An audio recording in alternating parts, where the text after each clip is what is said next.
Okay, good afternoon. Welcome to the weekly take-in on the market. Today is Friday, July 5th. I will be your host. My name is Scott St. Clair. I'm the manager of the Premium Product Group here, Investors Business Daily. Here's a tiny bit about my background. Been in the markets long time. Okay, that's enough about me. The disclaimer, please take a moment to read this, to look this over.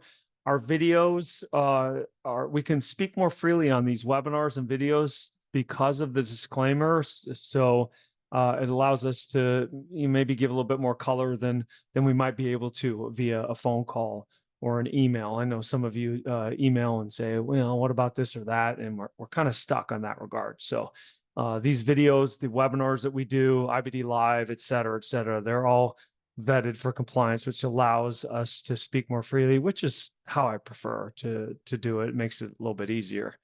I'm not licensed, so I can't tell you what to buy, sell, or hold. All right. Okay, so overall market thoughts. It's been a while. I think 3 weeks I've been out as far as this video, so I have a lot of thoughts. This one might run long. We'll see. Then we'll do the industry groups. We'll do stocks to watch, and then we'll finish up with the quote of the week. So the market here is a chart of monthly returns going back a long time, and you can see that there really is only one kind of poor month. And most people believe it's October, but it's actually the market. Historically, if there's been something bad in October, it tends to bottom in October. A lot of the damage is starts and accumulates in September. I don't know why, but there must be something to this because it goes back a long way. And I know I've mentioned before, but when William O'Neill, their portfolio management side, they did a study on their returns, and their returns were very top heavy in the last quarter as well. So maybe there is something to it. So we're in kind of a sweet spot. June, July, and August is not a bad place to be. September, October, November, we've got into and the election. I haven't the slightest what's going to happen with that, but the market will vote, right? It'll tell us what it thinks. It'll move accordingly, and maybe it'll throw us some head fakes along the way, I'm sure. So, but we're in kind of a sweet spot cyclically, and it's been a pretty good market, as most of you are probably aware. And so, because it's been a good market, a lot of people see that, right? And then they get bullish, and so the bulls are very extreme, 63%. The bears are very extreme on the low end, 16.9%. This is a secondary indicator. I don't know if I'm most likely, very rarely would I ever make a decision like, oh, I need to do something because of this this chart or the makeup of sentiment.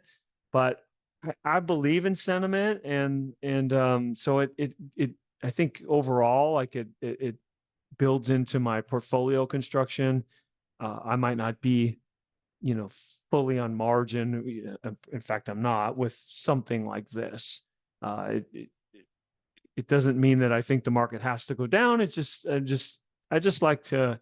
The term I always use is eyeballs. I don't like a lot of eyeballs on my stocks. When I start to see the stocks I'm in showing up on Twitter everywhere, and then on interviews online, and et cetera, and podcasts, just always makes me a tad bit nervous, and I tend to reduce. I might not get completely out in a situation like that. Sometimes that helps me. Sometimes it hurts me. It's been a lot of eyeballs on Nvidia for the last 200 points. It hasn't stopped that runaway freight train. So it's like every indicator out there. There's nothing. There are no perfect ones. This was you got to find this guy's interview on just do a Google search or YouTube. Philip Lafont, he's the founder of Co2 Management. It was a great interview. I really loved it. I listened to it twice, in fact. Very short, but he turned this fund, Co2 Management, started with 50 million. Now he manages 50 billion or some ridiculous numbers. It's incredible amount of money via returns and of course inflows as his fund has done well. But I love this quote by him because this is exactly the way I feel about the markets. I have a strong view. They asked him about macro, right? He says, I have a strong view, but I've never been right with respect to macro events in my life. And I think I've gotten the macro right maybe twice in 25 years. I think I had a pretty good macro trade on China in 2003, 2004-ish, in that area. And then maybe another one, maybe some shipping stocks in 06-ish, 07. But normally the macro it's the funnest thing. And everybody, it just makes you feel so smart if you can figure out the macro, like where the world economies are going and what the Fed's going to do and all of that. But it's just really, truly, I'm putting lightly, very difficult to trade the macro. So read and study and try to understand the macro, but trade the micro is the right way to do it, at least in my opinion. And of course, this guy's got a lot of zeros behind his name. That means anything, but I love how he says, I have this strong view, but it's in essence, I'm not going to allow it to influence me on building a portfolio or doing something like that. And that's me. I have strong views on all of it, just like anybody. But in the end, I allow the markets to try to influence me because I think that there's just such a massive voting / weighing machine of money out there. And it's not always right. Throws you some curveballs, but it's in the end, it's usually there's a reason why stocks are going up. There's a reason why they're going down. There's a reason why bonds are going up, going down, and etc. Is there anything else, or do I need to? Let's pull up the indexes. So here's a chart of the NASDAQ. And, here's the turkey story from Reminiscences of a Stock Operator. It's a bull market, and it really sometimes is that simple. I think a lot of us try to read too much into it. We want all these magic indicators. We want the relative strength line of this. We want the MACD of that. We want the oscillator of this.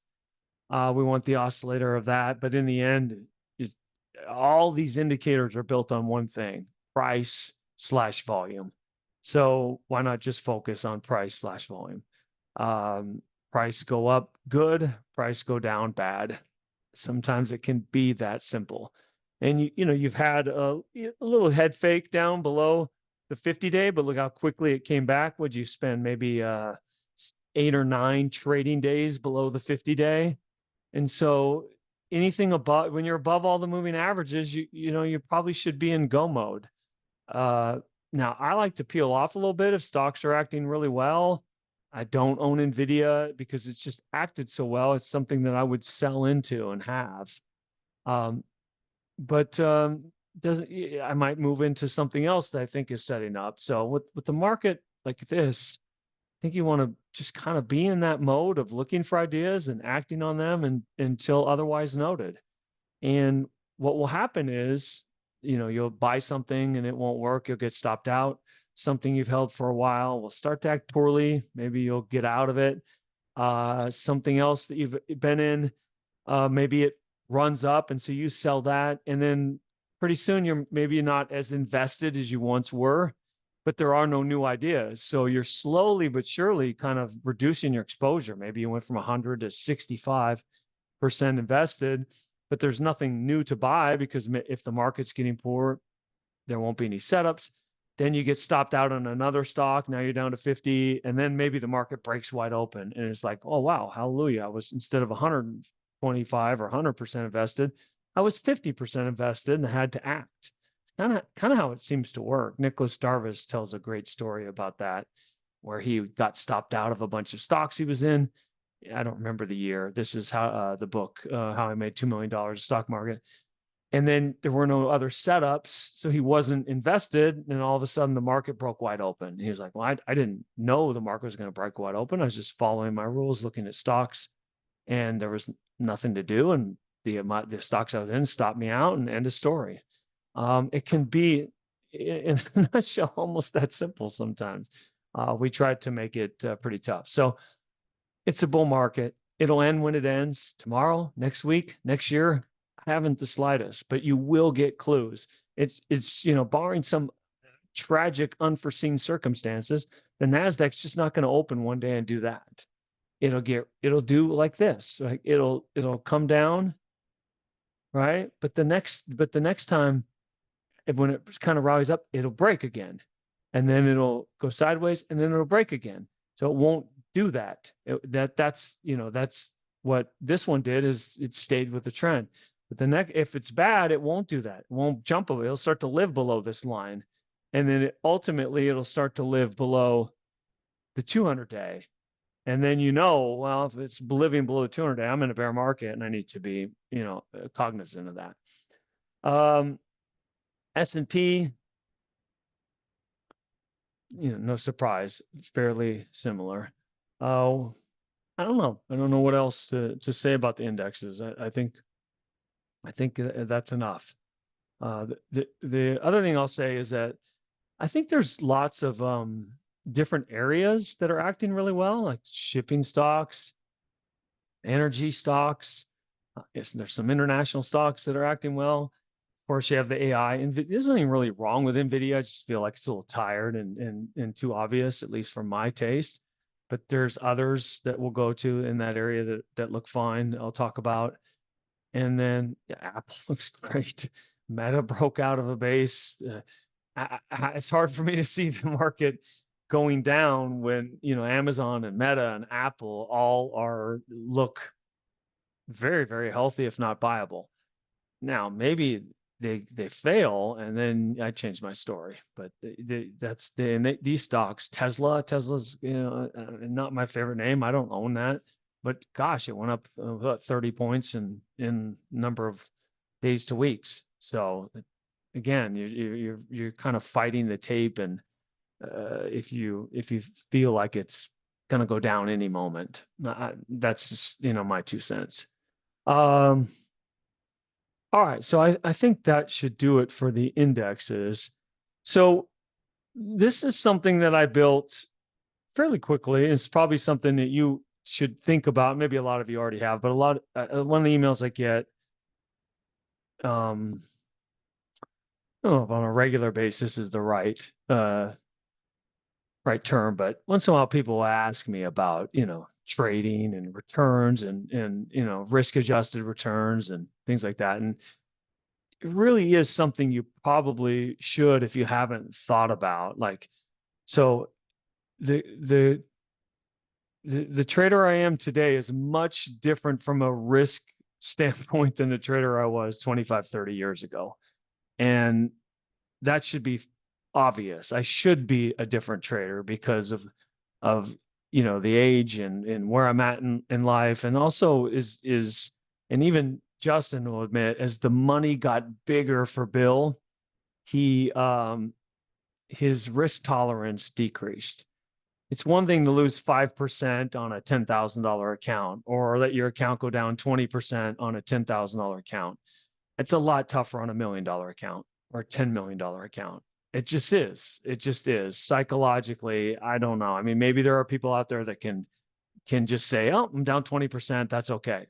I'm not one of those people. So as the money grows, you start to adjust your trading a little bit. So, and also as you get older, when I was 25, if I blew up an account, I could start over at 26 or 27 or 29 if I was able to save some more money. I didn't think that way when I was that young, but I was very, very pedal to the metal when I was in my late 20s when I first started trading. Really full margin, sometimes over the margin. I would go out on a limb past margin requirements because the checks and balances were a little different back then, and I could get away with it for a day or two or three before the margin clerk would notice and call me and yell at me. So, so now I'm more of, I don't know if a risk adjusted trader is the right term, but that's just the term I thought of, because when I put pen to paper, the math is just so compelling. So here's 2017 to 2023, 2024. I didn't do 2024 because the year's not up. I just thought this was enough. It tells the story. And, if you started with 100 grand in 2017 and you put it into the NASDAQ, you can see that you have 278,000, which is incredible, right? NASDAQ's just been such a powerhouse. Now, the downturn in 2021 to 22 was you had to watch your account go from 290 to 194. So you had to watch it come down 100 grand. A lot of people might not be able to do that. They might panic when they're down 60, 70, 80 grand off the highs.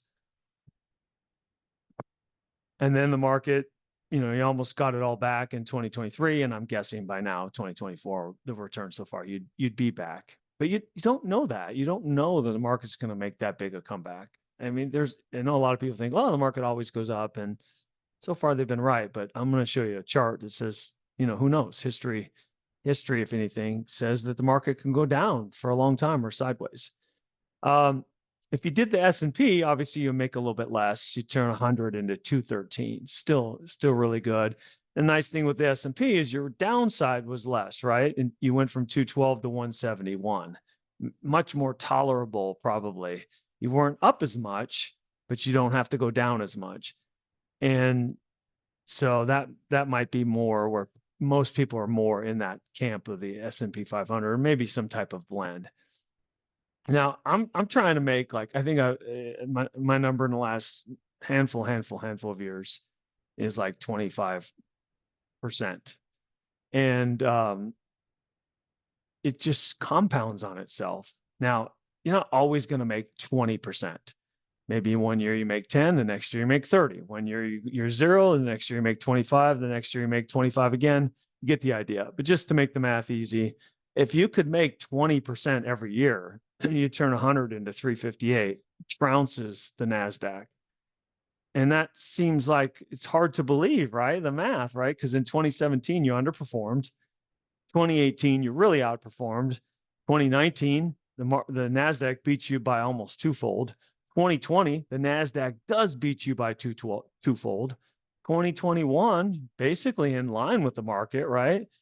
But 2022, massive outlier. Now, sure, it's pretty tough to make 20% in a bear market. I can tell you in 2022, I think I made 5 and change in my cash account, because I was short Tesla with a TSLQ. When I say cash account, the retirement account, you can't go short. So this is not really 20% when the NASDAQ's down 33, but you get the idea. That's where the outperformance really jumps. Then the following year, you underperform the market again by twofold.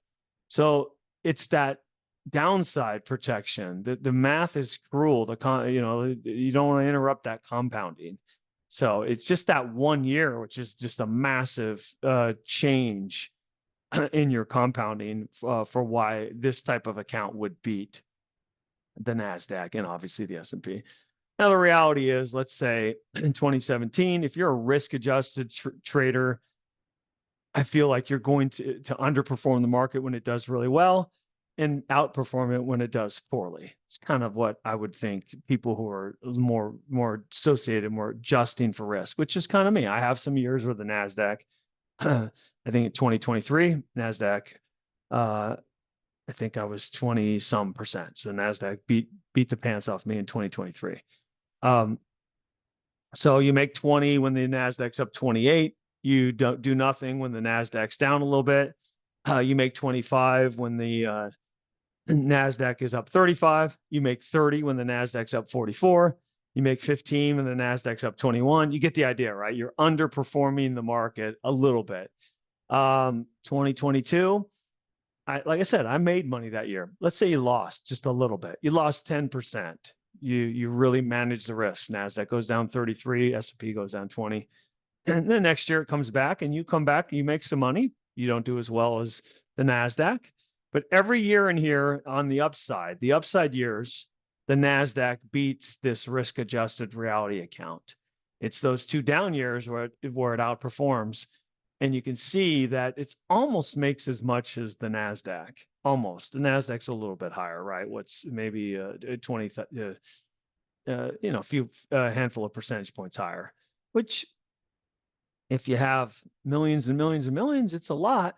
But if you have millions and millions and millions, the downside is this part that you can't stomach. And I've been there before. I just think it's really, really, I'm not saying it's possible. I know some people do it, but it's really, really difficult to stay the course when you're watching your account every month go down a lot. So you basically trade in line a little bit with the NASDAQ, outperform the S&P 500 by a pretty good amount, and you're protecting those really bad downside years. So there's a lot of ways to think about trading. And I think the message that I'm trying to convey here, and hopefully this is worthwhile. I know some people ask for it. I don't know. I throw a lot of stuff at you guys on these videos, and some of it, maybe it sticks, some of it doesn't. So that's fine. I don't know. I can't get it perfect. But the message is there's more than one way to grow your wealth in the stock market. And I know everybody runs around saying they want to beat the market, but I don't know if you always. Well, I do know. I believe you don't always have to beat the market. There'll be years the market does better than you. You just got to kind of live with it. The years where I want to beat the market is the years where it's super, super strong and super, super weak. So the 2020 bull market, I had my best year ever in a cash account and in my IRAs, way above what the NASDAQ did. And in 2022, I did really, really well by I made 5%. Forget about that. So I didn't lose 33%. Those two years alone really catapulted me on my equity curve away from just being invested in the market. Why do I do this, right? I want to make more than invest in the market, but I also want to be able to stomach the downswings and not panic, which I know myself, I will panic. If my account goes down 10, 12, 18, 25, 30%, my whole liquid net worth, I'm not going to be able to stomach that. I'm not, right or wrong. So that's why I do what I do. And so you just have to live with the fact that some years it's going to do better than you. And you just can't, it's just not possible to just always beat the market. I want to beat the market every year. I don't think that's the right mindset. I think you want to stay in line with the market. You want to be in sync with the market. And if the market does better than you, so be it. There'll be a year come along. There'll be another bear market. I know it seems impossible the way the markets are. They're so strong. There will be another bear market, 25, 26, 29. I don't know. But there'll be another year where the markets go down 30, 40, 50%. It's going to happen sometime out there. And having this mindset of a little bit of risk adjustment, of understanding, having stop losses on stocks as well as on your overall portfolio, it will protect you, in my humble estimation. All right. Hopefully that didn't go too long. I apologize. I think I did warn you guys. This is going to be a long video, I think, because it just had so much to think about, so much wanted to say. Okay. So in that regard to the markets, I know people at this moment in time, it doesn't seem possible that the market could ever be bad for a number of periods. And maybe it can't. It's not out of the realm of possibility that, let me give you a little macro viewpoint, but with the caveat that I'm always wrong. I sometimes wonder if we can allow the market to go down 30, 40, 50% with the way that markets are integrated in everybody. There's just more people involved in markets now. It might just be too catastrophic for the overall economy. And I don't know, could the government do something? They just print their way out of it, so to speak, and therefore nominally the markets go up, but maybe inflation adjusted, it's not all that great. But that's no good if you think, oh, something's wrong, and you're on the sidelines and you're not even keeping up nominally. So I'm aware of all that, but I'm also aware, based on history, that there's been some periods the market go down a long time. Now, in my lifetime, you go to this like 1990-ish area, and you see those three long bars in the 2000 period. That was pretty bad. And I think in 2003, I had my biggest pullback. I think it was 02, 03, somewhere in there, where my whole account, went down, and that was pretty tough to stomach. The kind of what I was talking about previously. You have the financial crisis there, that gigantic red bar, and most of the time the market comes back. And I would say that it's probably like I don't know, 97% chance it does come back. For me, because I'm always worried about the risk, I think, well, what about the 3% chance that it doesn't come back, at least in the time frame that I need it to come back? So that's why I want to avoid these red bars at all costs, pretty much, with the caveat that to do that, I have to give up some of those green bars sometimes. I just don't think there's a perfect solution for both. So, all right, so let's jump into the industry groups and see what's going on in, kind of underneath the surface.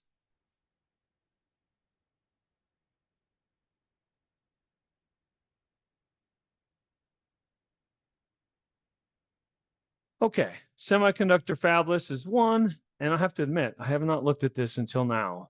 I was on vacation, and it was truly a vacation. I did not watch the markets. I did watch the stocks I was in, did watch a few of the stocks that I wanted to be in, but overall, I pretty much stepped away from the market and was lucky that there wasn't that much volatility and allowed me to do so.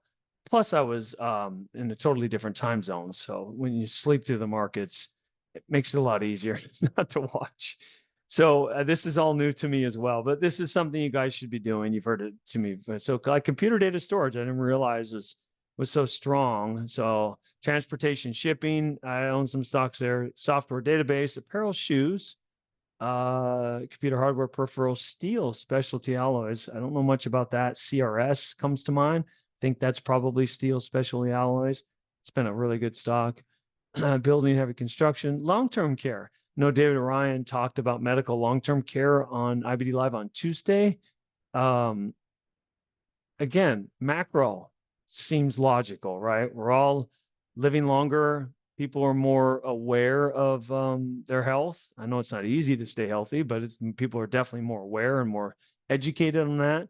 And so maybe medical long-term care is an area, a growth area that's be interesting to look at. Oil and gas royalty, banks, foreign, et cetera, et cetera. So, you should look at this at least on the weekends. That's kind of what I do on a Sunday when I go through my routine. I will go through this group, and these groups, and if there's a group I'm unaware of, like computer data storage, I just click on that. I mean, I'm it's probably like I don't know if MU would fall in that category, but I just open this up and stocks and group. Yeah, there's MU, so I'm definitely aware of that one. NTAP, Western Digital, but I could choose show all component data, and then I could just double click, each stock and just spacebar through the list if I wanted. So that would be a way that I would become comfortable or aware of what was going on in that group. I think MU is the obvious leader. Now it looks, I use this term loosely, tired, made a pretty good move. You've got this weekly reversal bar, and let me turn the panoramic on, I should say. So it's, broke out here, it had a little jump there. It break out of this, and it's barely hanging on for dear life out of that. Which is why, when you know it, I like to sell them on the way up sometimes, because this happens. So I was not an MU, but if I was, I would have been a seller somewhere on the way up. And a lot of times I just a tiny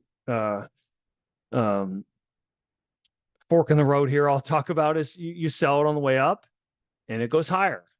It goes higher. It's frustrating. So maybe you just piece it out. But a lot of times if I do that 2-3 weeks later, I'm like, oh, that turned out to be a pretty good sell. And some of them, the Nvidias of the world, they go to the moon. And I wish we knew which ones were which, because I would take 20% and the ones that don't and keep the other ones.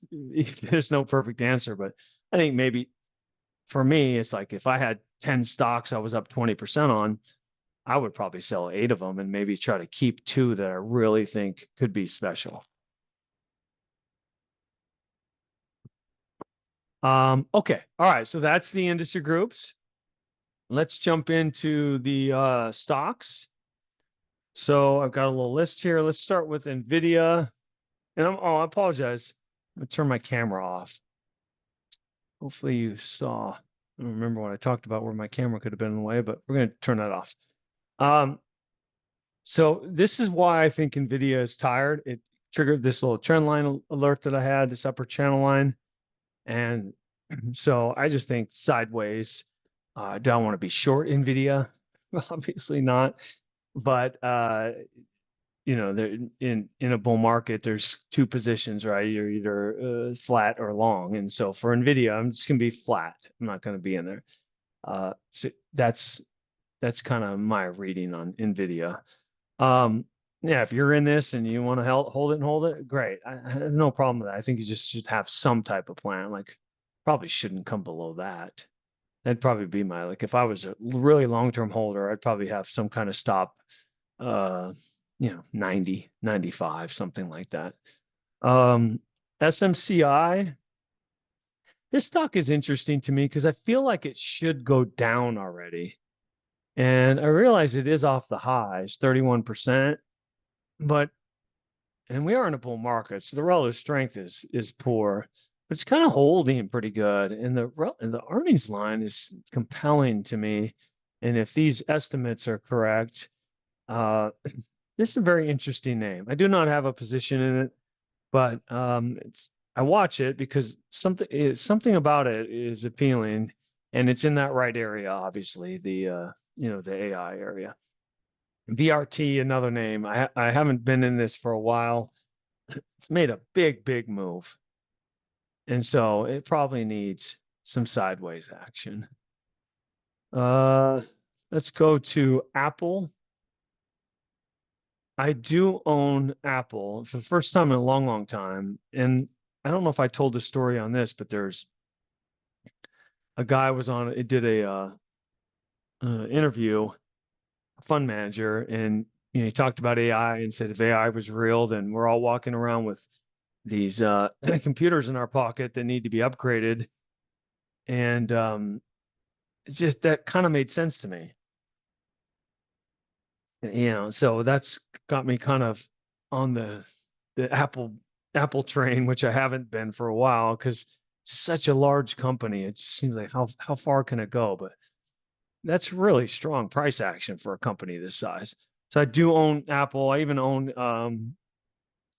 no, I don't own this one. I own the other one. It's a little more liquid, but it's a yield. And I'm just kind of exploring this. If I understand these correctly, please don't quote me on these because I haven't dug into them totally, but you're long Apple calls and then short higher out of the money Apple calls, and that's where you get this yield. So if I understand this correctly, you win if Apple goes up. You don't win as much as if you were in the stock because you are selling some of that upside with selling the calls. And I guess you'd win if the stock went nowhere. You'd lose if it went down, but you'd also lose in the stock if it went down. So there's a few of these. Meta has one. It's called FBY. NVIDIA has one. NVDY. I've owned that one before. And so I'm just curious about these. I have a friend that's a professor of finance, and he studies ETFs. It's his specialty, kind of his niche. And I texted him on this, and he had never heard of these, which I found ironic. But so I'm asking him to dig in a little bit more on these. So Apple, NVIDIA, Meta, I mean, I don't know. It's hard to be bearish when I'm looking at a chart of a stock like Meta doing that. Now, if it does this and gets into this loss cutting zone, this could be a late stage base failure, and then I would change my tune. Until then, I'm going to give it the benefit of the doubt. Amazon breaks out of a flat base, and Google had a good day today, I think. Yeah, it's just, again, I don't want to beat a dead horse, but gosh, it's just hard to be negative with that kind of action. You could be neutral. I wouldn't, if you want to be neutral, that's fine, but I don't know how you could be negative with that. And then Tesla, which, it breaks out of the space here, runs from 200 to 250. Price is the price. I can give you a million reasons why I think Tesla should go down a lot, but the market is the market, and I would be wrong, at least at this very moment. So those are the big caps. Are there any other big caps? Kind of the other area. Palantir looks interesting to me. I think this is a cup with handle, and today was a breakout. It's an AI play, allegedly. That's what I hear. I'm going to give the market the benefit of the doubt, or the narrative the benefit of the doubt. I do own Palantir. Let's see if this one can participate in the that whole area. Coherent broke out here. I do own this one. Acting good. I wish now look, the earnings line is not all that great, obviously, but if the estimates are correct, you got big growth coming down the line. Now, I don't put a lot of weight in the estimates, to be honest with you. I think I've mentioned that before, but it's nice to see. I'd rather they be higher than lower, and it just looks like the market is anticipating really big turnaround. And you've got breakout, you've got 3 weeks tight, power from pivot. So technically, it's really, really strong. So I like that name as well. I think I could wrap my head around that. I do own that. I think I said. C Limited actually got support here on the 10-week, which is good. I do not own this anymore. I can tell you exactly what happened on this day. It got a downgrade. I don't remember which bank, but it closed very well. You see, so it got a downgrade. It opened down like 3 and change or something, got as low as 71 and a quarter, and it closed 74.19. High of the range. Look at that closing range, 98%. Now that's not taking into account the gaps. It's really about maybe 80% range, closing range. But that's pretty good action. And I was able to survive that.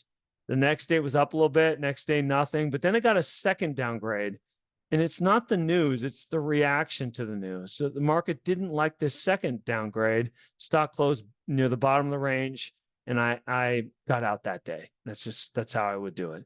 Now, the next day, I'm glad I did, because if I don't get out that day, I will get out the following day. I'll puke it up and get a much worse price.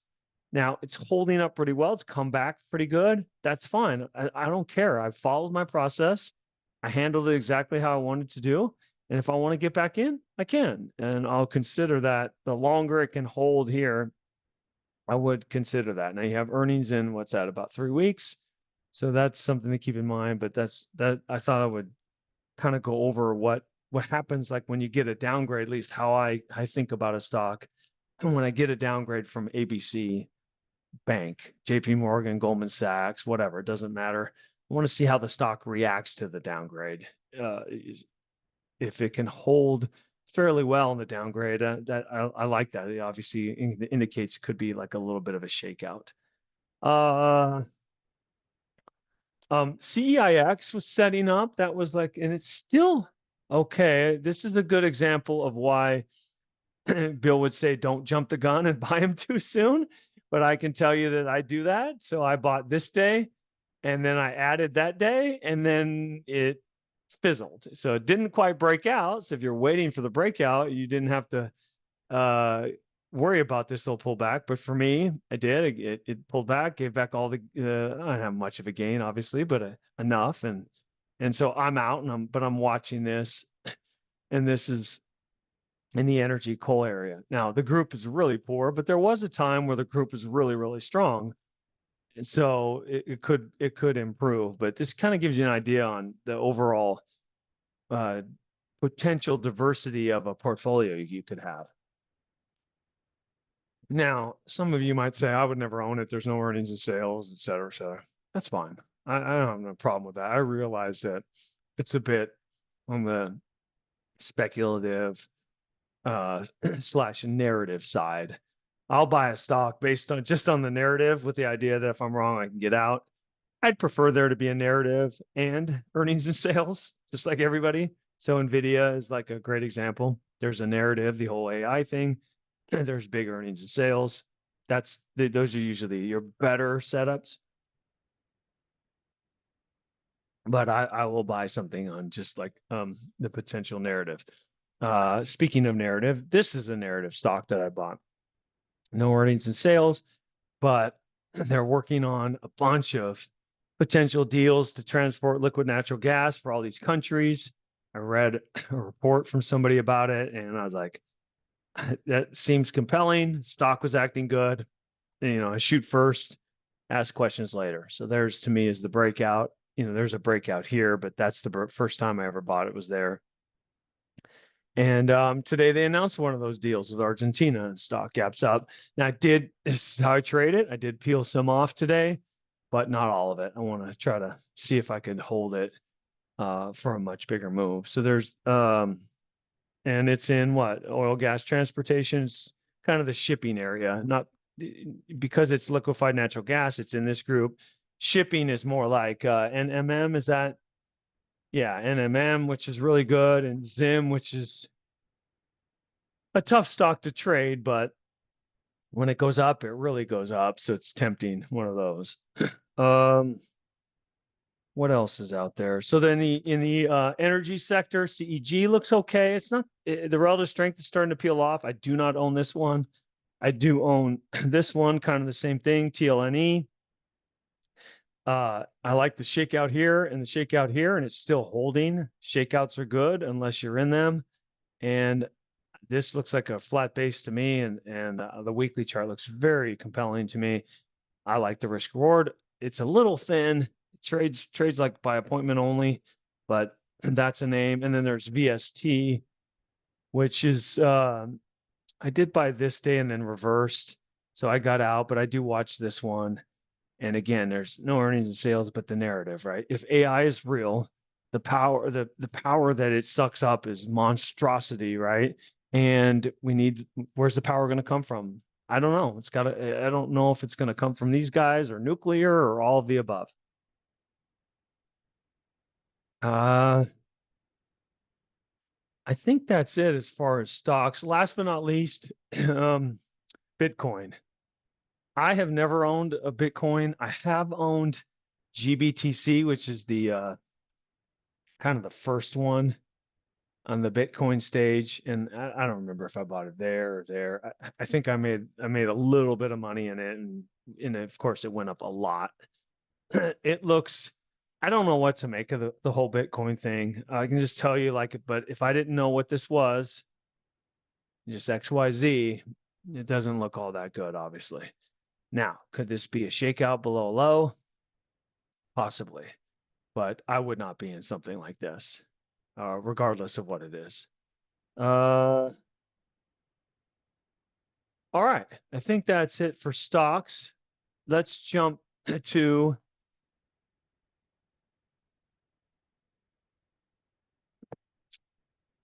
sorry about that, pardon me. The quote of the week. And I almost made the previous quote, the macro quote, the quote of the week, but I felt like it was more, it flowed better in the market talk. John Reed, Succeeding. I have to admit, I have not read this book, but it's on my list of many, many books I want to read. And somebody quoted him, and again, it was at a podcast, was it a Substack that I read? I don't know. I apologize. A lot of stuff comes across my desk, and I don't, and I really like that, and I'll put it in this in the presentation and as a storage place, as a kind of a placeholder. And I was gone so long, I can't remember where I came across this, but I thought this was perfect about trading stocks, and especially about like reading charts and indicators and stuff like that. When you first start to study field, it seems like you have to memorize a zillion things. You don't. What you need is to identify the core principles, generally 3 to 12 of them, that govern the field. The million things you thought you had to memorize are simply various combinations of the core principles. So let's talk about like trading. There really are a handful of principles that it's all you need. Ride your winners, cut your losses short. You know, you want to have a position size that's meaningful, but not too meaningful. That's, something like that. Trade in line with the market might be something a lot of people would say. And that usually just keeps you out of trouble. Just those handful of things. You don't need to have a million things. And then also from like just interpreting stocks and stuff, and I'm open to being wrong. If they work for you, great. But I have never found any value in like the on balance volume indicator or the overbought oversold oscillator or the XYZ MACD ETF ABC indicator. And I'm being a little tongue in cheek here, obviously, but it just hasn't worked for me. I know a lot of people have these things and they like them, and I would say great. If you can make it work, I'm a little envious, to be honest with you. But if you're struggling with those things, I would say you probably don't need them. There's 3 to 12 things you need to see to make a decision on a stock, really.